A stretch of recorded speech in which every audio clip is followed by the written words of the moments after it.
season. Yeah, well, you're talking about IG here, who did exactly that. They moved Pokemon out of the top lane, tried save for a little bit there, Zatai in the mid lane, then Zatai moved into the top lane. They brought Rookie back into the mid. They were doing all sorts of crazy things. Of course, the jungle and bottom lane stayed very similar, but they certainly mixed it up throughout the mid-season of the first split. I think they even had a save mid lane game. I believe they may have done that, but look. We played LeBlanc. It was good. We don't talk about that sort of time, do we? Because not sure many of us really understood what was going on. Unlimited Potential, though, they're going to ban away 2 supports already. Kitty's getting a whole lot of focus. Looks like they might be going for a Nautilus first pick. Yeah, it certainly does, but that was banned away last time from Invictus, so we'll have to see whether they continue with the Nautilus ban or whether there's something else going on here, because throwing 2 bans at Kitties, he's a very solid player, don't get me wrong. I actually am a very big fan of Kitties, and I think that he played that game particularly well, but throwing 2 bans at a support in such a top-heavy meta just really isn't what you want to be doing. You want to be taking the likes of Gragas away, and they go with Fizz. Oh my goodness. Zatai getting the respect ban. That's very interesting. IG, they can ban away the Urgot here from Sketch if they want to, but that is going to be leaving up the Cassiopeia. Of course, LeBlanc is still there as well. Unlimited Potential sort of playing with fire with this ban list, because, of course, the only standard ban in the current meta is the Alistair coming out from these guys. So everything else is reactionary. Yeah, but they're also funneling 2 really powerful picks into the hands of Invictus Gaming. Yes, they can get first pick. They can pick up their highest priority champion, most likely, as Gragas is going to get banned away. But if it's Rek'Sai, Amy managed to get it last time. Nothing really happened there. And Zatai is going to be able to get his all-important Rammus. I knew you were going to do that. So Rek'Sai is picked up on the other side of the Rift by Unlimited Potential. Rammus will not be picked up. Neither will Udyr, most likely. No, Udyr is really good on the current meta. Damn it. Can't get anything right. I like Udyr at the moment. If you have something like a Facilitator, something like an Orianna, something like a Lulu that can actually get Udyr in, he's pretty strong. But we see they will go something like the Nunu, like the Nautilus, very tanky frontline coming through, very good kite back already. If you get Kid on something that has scales well off attack speed, Vayne, Jinx, something like that, it's going to be very difficult to dive the AD carry from IG. Yeah, we know that Kid, more than happy to pick up the Vayne as well, had a 4-0-6 or 2, I believe, performance on that champion. Definitely played well. And is now Unlimited Potential able to pick up another 2 picks. And of course, still a whole lot of high priority champions on the table. The LeBlanc, there's like a whole bunch of mid lanes that can be gone for here. So we'll see what UP decide to pick up. Yeah, and looks like they're hovering the Ziggs. And if they want to get through a mid game, few champions nurse a team through mid game like Ziggs does. Yeah. So they don't go with him. Not looking at it just yet. Urgot is being considered here for Sketch as well, as Punished is going to lock away the LeBlanc. So going all in. Wow, that was an insta-lock out of Kid. The Sivir being picked up. So this is the first Sivir game coming through from Invictus Gaming. Proving me wrong, I said they wouldn't prioritize it, but Urgot does well against a lot of the other AD carries. Sivir wants to be able to shove him in early and try and win the lane that way, but Rookie, he's opted into the skill matchup that is Cassiopeia versus LeBlanc. And the one thing you can do as Cassio is LeBlanc does struggle to kill you at level 4 when she has a lot of damage against other people. So you do win the extended trade, but as the game goes on, it becomes increasingly difficult to deal with the outright kill potential that can be picked up by that LeBlanc. Yeah, Rookie considering the cleanse here as well in the mid lane. Although it's not going to be doing too much. Maybe can stop a chain. Nah. Yep, nah. Heart as well on the Thresh, as he has just locked that one in. A couple of fairly tanky members here being picked up for Unlimited Potential, making sure they round out their lineup. Of course, any team with an Urgot is generally going to be just that little bit more tanky moving on to the Rift. But now with Thresh and Nah, going to have a massive team fight possibility. And they also have relatively good consistent damage with Urgot Nah. Nah does a lot of work, especially in mid Nah form. So it's not going to be extremely lacking in damage, especially if something like a Frozen Mallet or the Black Cleaver is picked up. But have to see exactly how it works out. And maybe it's a top Cassiopeia and a mid Rise? I have no idea. Yeah, look, it's a tie. Cassiopeia top does beat Nah. Cassiopeia top is also a thing, and Rise top hasn't been a thing for quite some time. But it's a Rise top, and I'm really interested to see how Zatai plays this, because this is the first professional Rise game we've seen since the changes came through. Yeah. And you're going to have to update me on them, because I read them and got confused. I read them and got a little bit confused as well. Of course, his passive Q, is heaps different now. yeah, his Q is also a skill shot now, so I believe he gains a little bit of extra damage on his next spell. Of course, still going to be reducing the cooldowns with each spell cast, but it's slightly different. Gains a slight shield, I believe, after throwing out a few of them. But I recently played him trying to figure out how he works, and I'm still not entirely sure. All I know is his Q is now a skill shot, so it's not as easy to play, so I sort of gave up. All right, so they added range. I actually did read it pretty extensively. So they added range to the Q. Thank you for taking me through it. A little bit less AP scaling there. His E is now much more AoE focused at all points of the game. And when you get up to your 5th or 6th spell, you do augment the rest of your abilities a little bit. So thank you, Atlas, for coming through with the goods. Man. But Life looks great from underneath this bus one, I promise you. We'll have to see exactly how it works out in the one-on-one matchup, because Gnar is a lane bully, and one thing that Rise has always been is fairly squishy without items. Yeah. Gets tanky through his build path, but without items, he can be dictated to in lane and is gated by things like mana in his range. So we'll have to see whether Zatai can hold up in this 1v1. Yeah, and is it about unlimited potential potentially going for something like a lane swap? Not entirely sure, but ladies and gentlemen, let's get onto the Rift.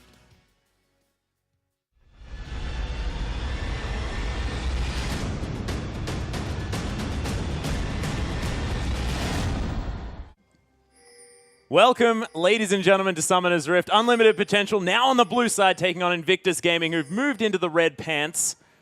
Amy is going to be setting up here, and not too many deep vision is going to be opted for, as IG look to be fairly comfortable with standard lanes. Yeah, so seeing whether they can get this Rise going. He has gone for the Doran's Ring. Of course, E scales really well off AP right now, so see whether that is to just help him shove out the lane. And overall, Invictus Gaming, they've got a little bit of a different look going here. A lot of peel coming through for Kid.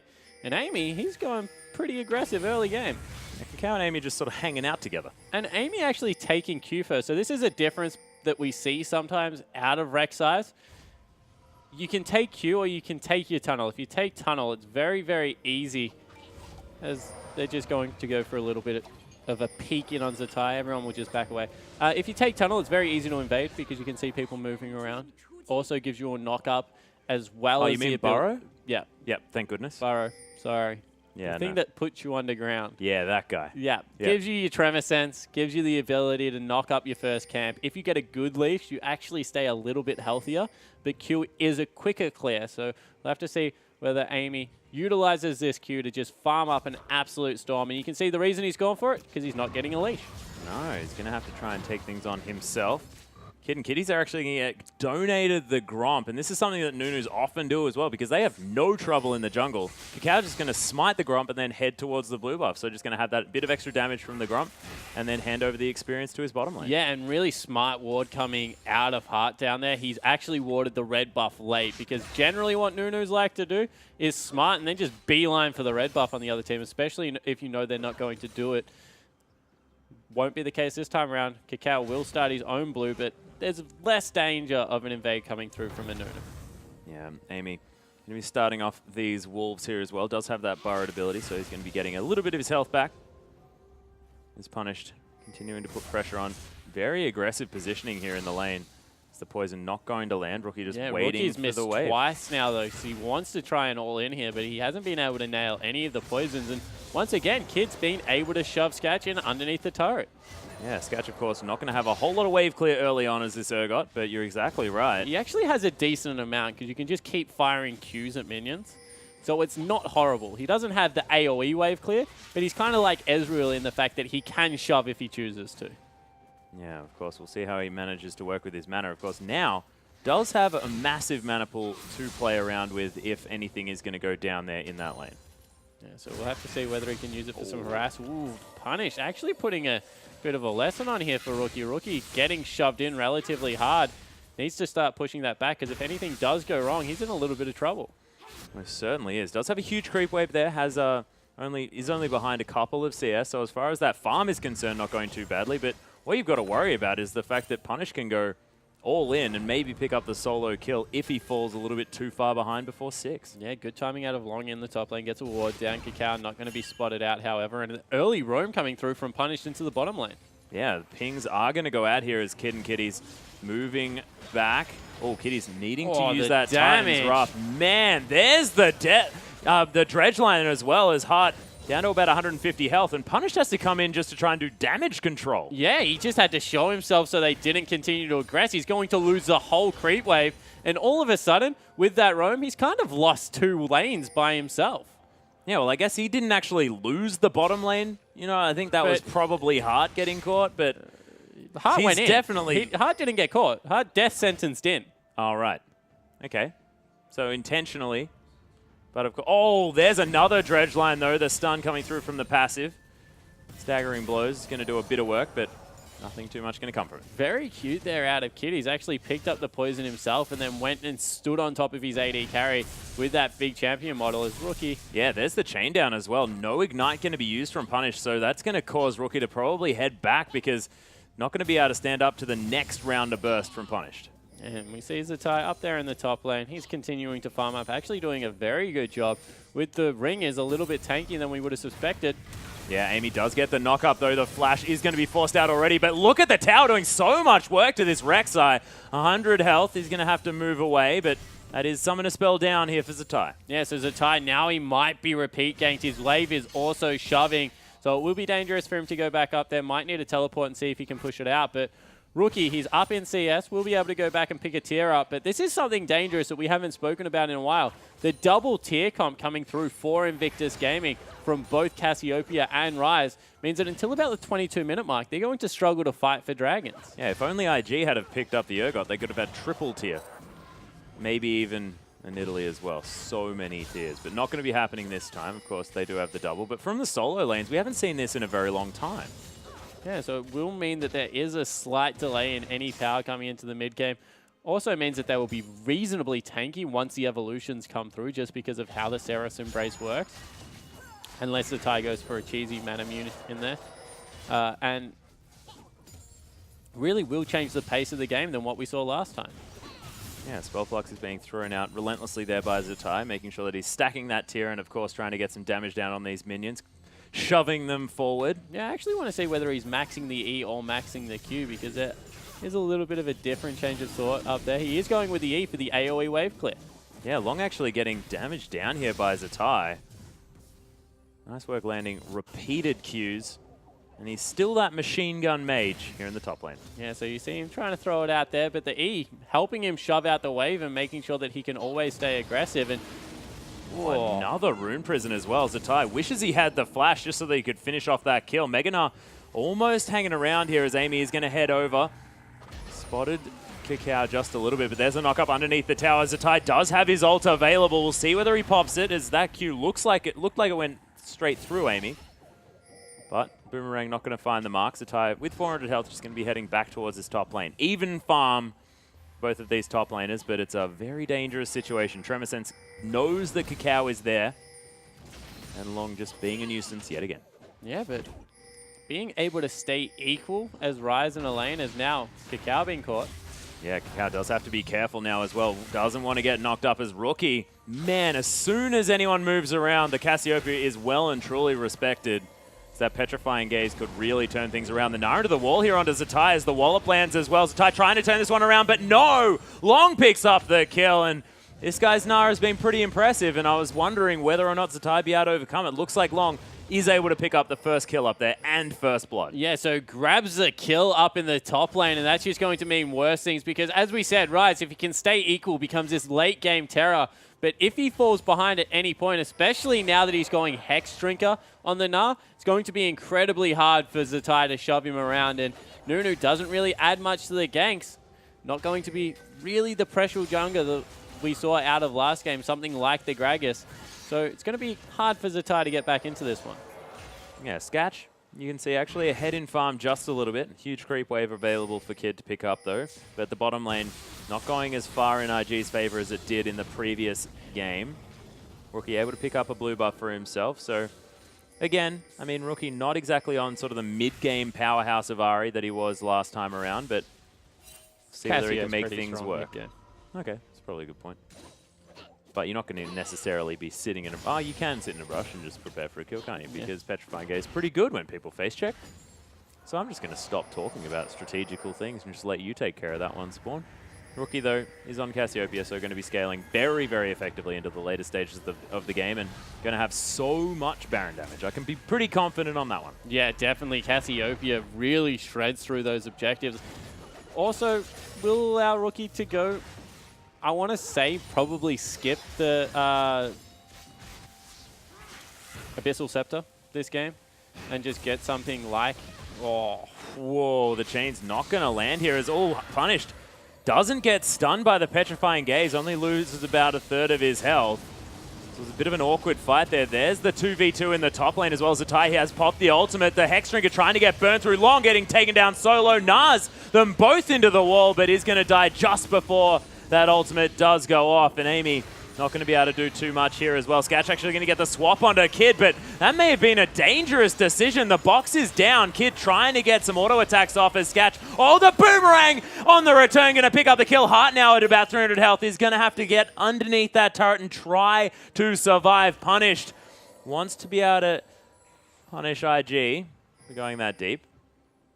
Won't be able to. So in the end, Kid picks up a kill for himself, 1-0 in that bottom lane, able to get some more control back. And when Urgot starts losing a lane, that's not good. We mentioned the fact that Siva really does shove him in, gives some good things out as punish. Ooh. Oh, there's the cleanse actually popped here by Rookie. Lands the next poison. There's the Twin Fang, and Rookie with the solo kill in the mid lane makes it look easy. Yeah, and I was going to say that maybe Rookie won't go for the Abyssal, because if he does, it will be purely a laning item. And generally, Rookie just builds for teamfights and trusts himself to get through the lane. But no, picks it up, goes with the Negatron first time around, trusts his bases, and really punishes LeBlanc there for going over aggressive with the cleanse, was able to pick up a solo kill. Well, there's also the fact that, I mean, Abyssal Scepter is just a fantastic item anyway because it reduces the enemy's magic resist, but you're right. I mean, it's the only magic damage dealer on the team. Yeah, exactly right. So with Zatai, it really, as Zatai, Nunu, of course, it will help his team a lot. I definitely agree with that. Also negates a lot of the usefulness that will come out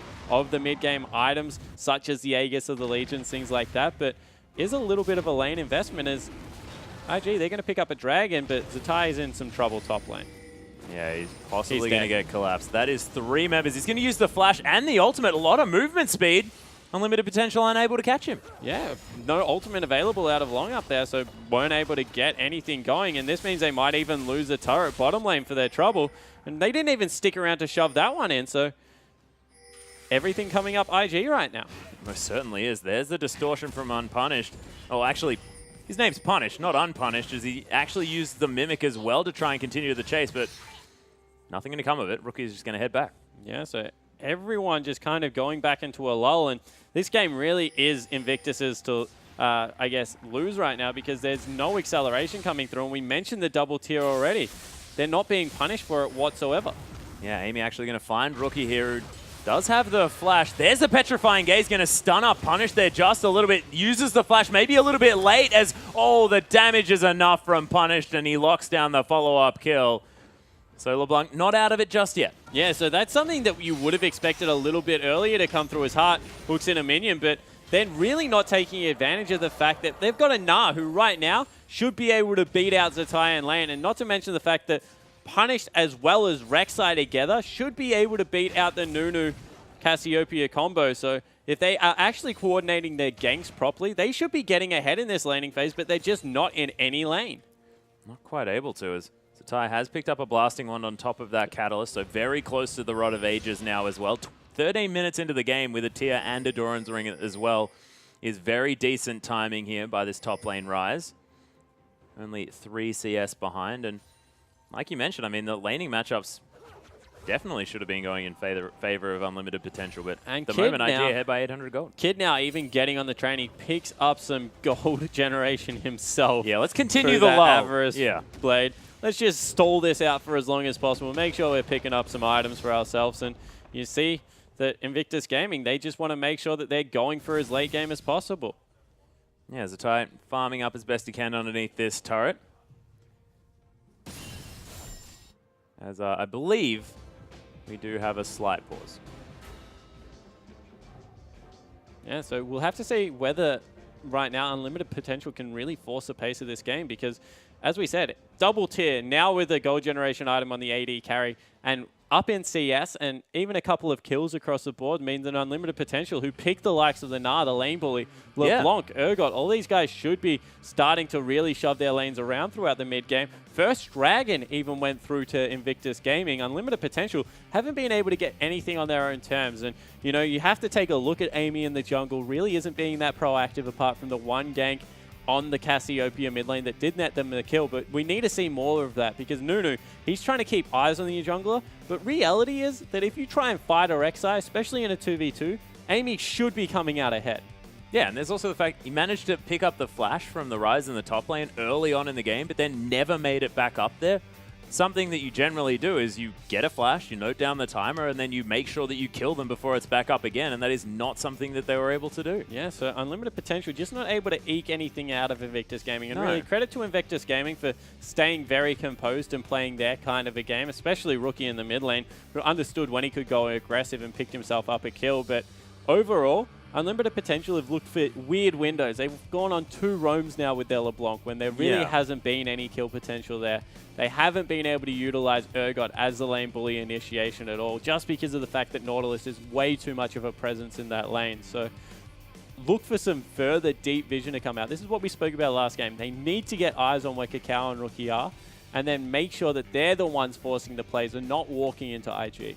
Yeah, the thing that I'm thinking about, though, is the fact that IG just have so much consistent damage in the later stages of the game. As soon as, you know, Unlimited Potential are falling behind, it just raises up massive warning flags for how this game's going to go. Because when you pick 2 tiers and a Rod of Ages on your side, but you're still managing to find fights that you want, I mean, it's just not looking good. Yeah, it certainly isn't looking good. They will have a window where they've just got the ability on the LeBlanc to be able to take Cassiopeia off the map. Okay. Not to mention the fact that they've got Rek'Sai, who should add some control over there. So if they're able to pick up the next Dragon, really get it to about the 25-minute mark on relatively equal footing, they will have about a 7-minute window where they should be stronger whilst everything is stacking up, whilst they're waiting for 3 items to come through from Sivir, because you can just itemize Spectacao, Hexdrinker, or Gnar, and it's very hard to kill him as a frontliner. Same thing with your Rek'Sai. You get a Cow on him on top of the Cinderhulk, very hard to kill him. So a lot of the pressure is on Kid to get into a point where teams have to start building armor. So, but before that point, Unlimited Potential should be able to take it to this team comp. The problem is they're just not looking proactive enough to try and do these things. We'll see how it does go as long. He's going to head into Mega Gnar form as the pause is over. And top lane outer turret did eventually fall down. It is going to be bottom lane outer falling as well, as IG were able to answer. So very even as far as these global objectives are concerned, as Rookie throws out some optimistic poison, and there's a decent mimic from Punish to get some damage down. Yeah, Amy looking to can on jungle Kakao right now. Odd choice. It's going to be unique. I think he just helped him out. Yeah, he's got a fairly extensive tunnel network set out through his jungle, so he has been farming relatively well as Punish, getting some more damage down on Rookie, but now the calls come through from IG to just push down this mid lane. Yeah, well, Kid had managed to succeed in pushing down the bottom outer turret, so he's just going to move to the next one on the map. Punish is going to try and clear this one out as best he can, but can't manage to kill all of the minions just yet. A 4-stack of IG members in the mid lane. Just going to be answered by 3 of Unlimited Potential. And now IG going to transition this into removing the vision around the map. Yeah, Unlimited Potential doing a relatively good job this time around to keeping vision fairly neutral, however. Cow going to be able to sweep out another pink ward. Finally, Roller picked up by...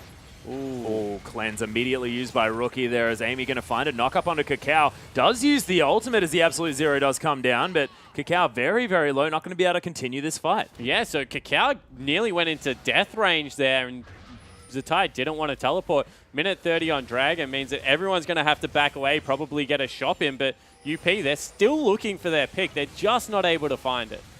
No, Kid might find some free time with this tower, though, as Hart wants to get the Descents. There's the Flay, though. Kid going to get slowed down from that one. Descents not going to find him as there's the combo from Punished.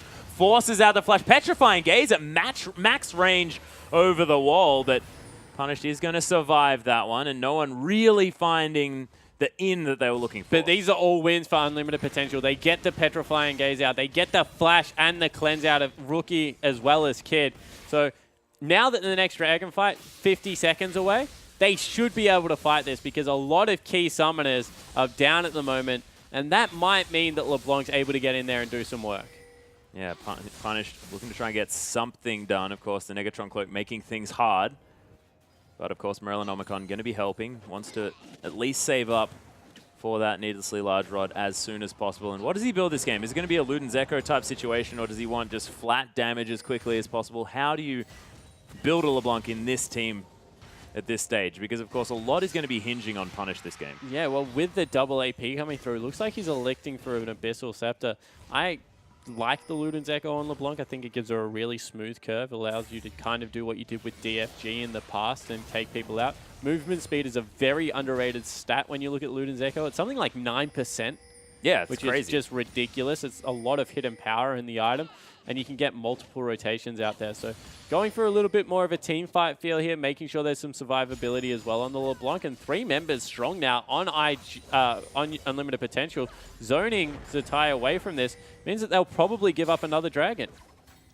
Well, it is going to be at least the inner turret in this bottom lane as well, as Kid's going to use that Ricochet to try and get some more attack speed. Teleport is actually going to be used by Long as well. Does defend the inner, but that's a huge cooldown now down for UP and the top lane. No more pressure up there. Yeah, and we complimented UP before this game on their pick ban phase and their shot calling in game, and they've looked really bad today in the shot calling front because that was just, there was no reason to pressure the top side of the map. Dragon was the next objective. You just burnt a key ultimate as well as the flash on the AD carry. They had things in their favor and they just weren't able to like get any form of fight that they were looking for. No, and they used the teleport as well, which meant that IG knew that they could easily take down the dragon without any contest. There's decent Q there from Zatai. He's going to flash over. Gets exhausted though. He's most definitely dead. Punished. Going to be able to lock that one down. Actually, Amy somehow picked it up with, I believe, a Prey Seeker. Yeah, so Prey Seeker came through, picked that one up, but meanwhile, bottom lane turret tier 2 will go down. So they're swapping a kill for a turret. They also gave up Dragon as well. So even the wins on Unlimited Potential sides aren't really wins because Zatai, he's happy he got the minion wave, was able to farm out a little bit more, and they won't get anything else. Maybe this mid lane turret, although they might be collapsed on from behind. They need to be careful. Yeah, IG looking to try and rotate into this one. Hart might have discovered them there as Rookie trying to turn this one around. Miasma is going to be down, just trying to clear this one out. Zatai's going to teleport in. That's 5 members of IG hanging around here. Depth charge onto Amy. They're looking to try and pick something up as the dredge line from Kitty's going to split up IG a little bit. Unlimited Potential able to get out of there as Punish just distorts over the wall. He's going to be fine. So they lose bottom turret. They don't even pick up mid in response. Now they're going to lose mid. Unlimited Potential not able to get anything on this map. And Invictus Gaming, rotating around as a 5-man unit, just looks stronger right now. Yeah, this is going to be the turret falling down as well. Ooh. Oh, not quite. The poison is going to go on to Long as well, but that is a love tap away from death. A cool breeze may knock down that turret. Still looks relatively sturdy, to be honest.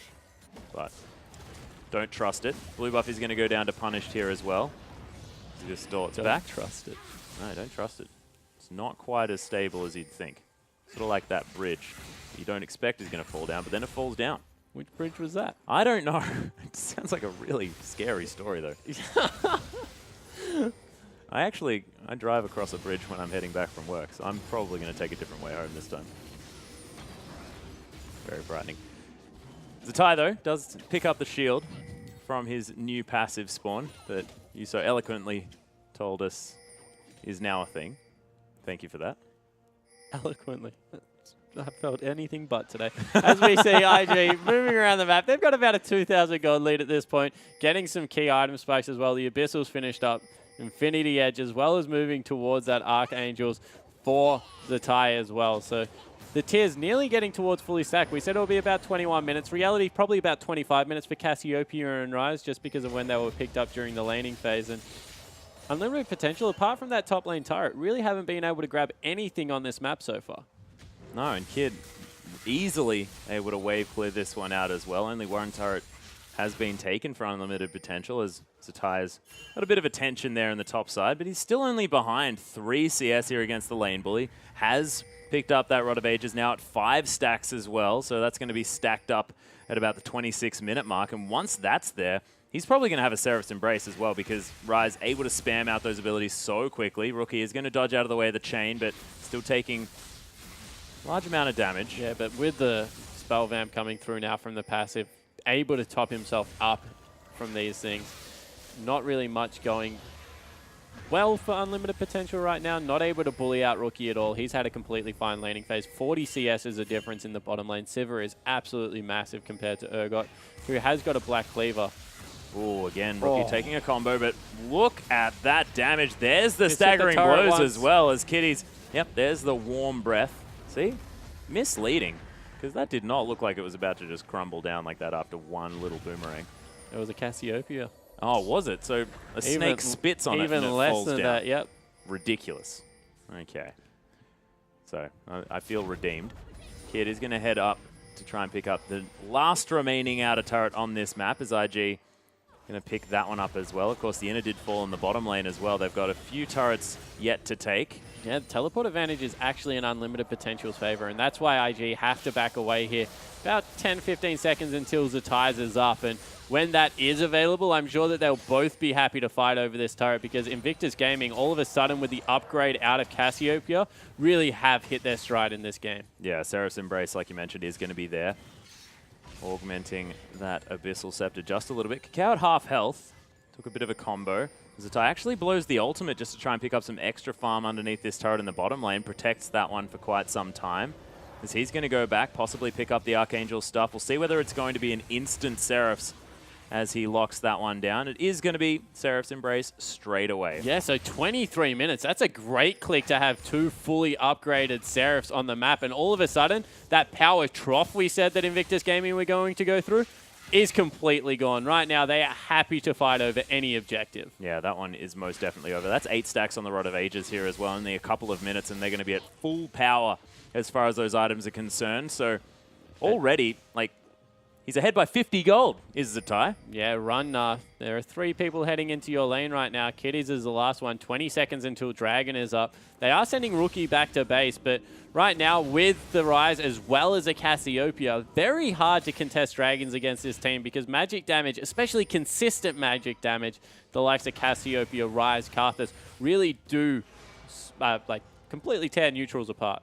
Yeah, Rookie decides to go with the Mercury's Treads as well. Doesn't want to get CC'd to death, and that's a fantastic choice on a Cassiopeia. You already have so much consistent damage. One of the main damage gating moves is just to CC her up, so try and reduce that by as much as possible. Yeah, exactly right. Not to mention the fact that he's already got the Abyssal, so that's kind of the Sork boot part of his build done. We'll go into Avoid Staff later on, so is able to get a lot of defense against the magic damage that's coming through because he's got a lot of hidden MR in his build and still does ridiculous amounts of damage. So I completely agree with you.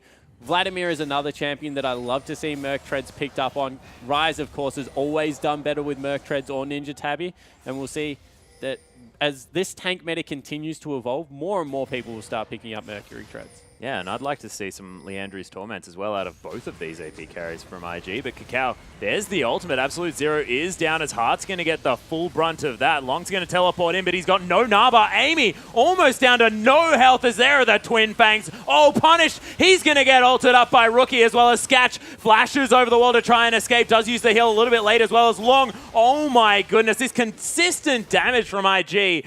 Completely terrifying, and Skatch, he's going to have to try and get out of there. IG, they have their run of the base if they want to. They can go do Baron right now if they want to. They've still got Cassiopeia, not to mention a blood-boiled Sivir. So 25 minutes into the game, Invictus Gaming will head towards Baron and pick that one up. And Zetai survived for a surprising long time with the Sarah shield, with the shield from his passive coming through, was able to trade 1-for-1 on the backline, and that was just beautiful play out of Kid and Rookie to continue to get maximum damage out. Yeah, the classic Zetai sacrificial lamb play where he just soaks up all of the damage, but you're right, they had so much consistent work going on because Rookie was just able to Twin Fang everything in sight.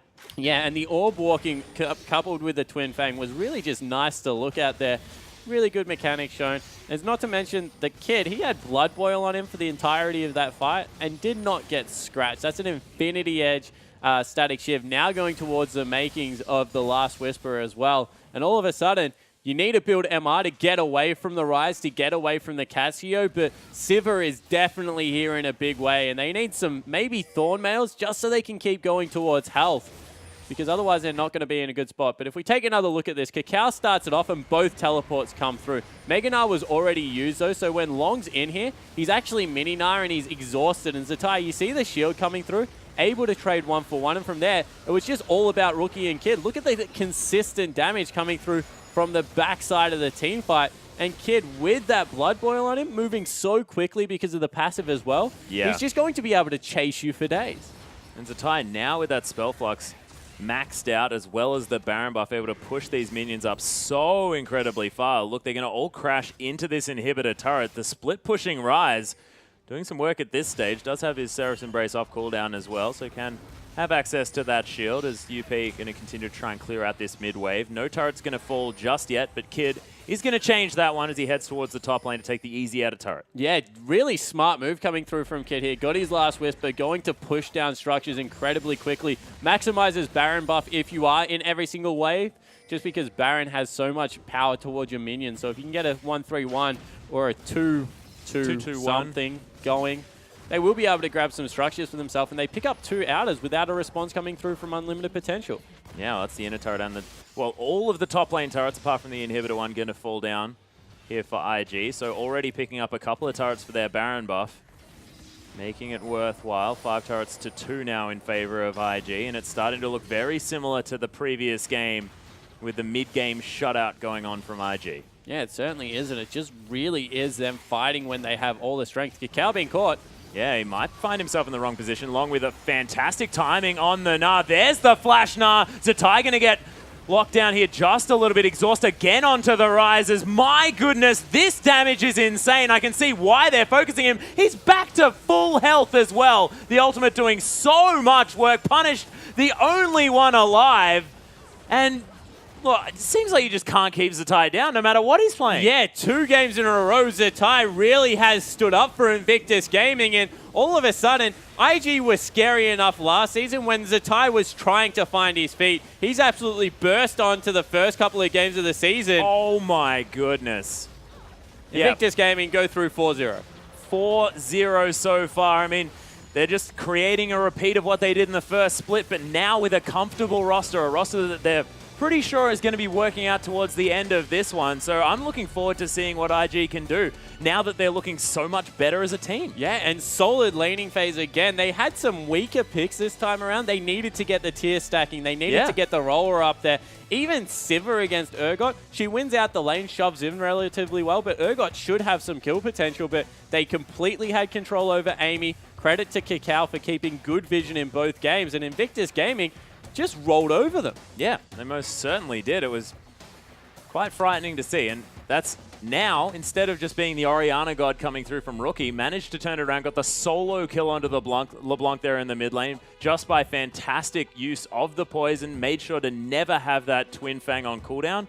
He's just able to eat through Punished, and despite the fact that he was against 2 different mid laners throughout this series, still looked great. Yeah, but credit to a couple of things in Unlimited Potential that I want to call out quickly. Hart still looked relatively good in those games. I think that was the first crack in their shot calling that we've seen. I didn't like their pick ban phases that much today, so I think that that's something they'll go away and look at. But really, it was Long in the top lane on the Aurelia that made me start thinking they have a legitimate threat up there that I think Amy can pay a little bit more attention to. Yeah, and Long actually played quite decently on the Gnar as well. They managed to pick up at least a couple of kills onto Zatai. Maybe when he was overextending a little bit, he didn't have the greatest score at the end there, but the Rise just did what Rise does and gets towards that later stage of the game and becomes an unkillable monster that we just saw demonstrated in that last team fight. So ridiculous stuff from Invictus Gaming. We'll see whether they can continue to do it over the next couple of weeks as we move through the LPL. But ladies and gentlemen, Snake versus EDG is coming up very, very soon. Don't go anywhere.